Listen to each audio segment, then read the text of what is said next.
આણંદના નવાખલ દૂધ ઉત્પાદક મંડળીમાં ચૂંટણી વગર ચેરમેનની નિમણૂકનો આક્ષેપ થયો છે. ગ્રામજનોએ ચૂંટણીની માંગ કરી. આંકલાવ તાલુકાના નવાખલ દૂધ ઉત્પાદક મંડળીમાં ચૂંટણી વગર ચેરમેનની નિમણૂક કરાઈ હોવાના આક્ષેપ સાથે ગ્રામજનોમાં રોષ ફેલાયો છે.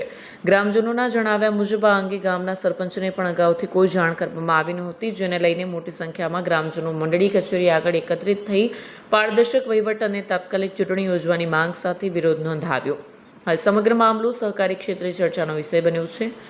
નમસ્કાર મિત્રો, નવાખલની અંદર જે ઘણા સમયથી દૂધ મંડળીની અંદર ચૂંટણી થતી નથી તે અંગે ઘણા બધા સભાસદોએ ગઈકાલે અરજી પણ આપી છે જિલ્લા રજિસ્ટરની ઓફિસે. ત્યારબાદ આવતીકાલે અમૂલ ડેરીમાં પણ અરજી આપવા માટે બધાય બોરસદ ચોકડીથી રેલી કાઢીને જવાના છે. અને અત્યારે જે 300 થી 350 સભાસદોની સહી પણ લીધી છે. અમને આ તમે જોઈ શકો છો, આ અરજી છે. અમારો એક જ હેતુ છે કે નવાખલની અંદર જ્યારથી ડેરી ચાલુ કરવામાં આવી ત્યારથી અત્યાર સુધી ચૂંટણી કરવામાં નથી આવી. તો અમારી એક જ માંગ છે કે નવાખલ દૂધ મંડળીની અંદર ચૂંટણી કરવામાં આવે.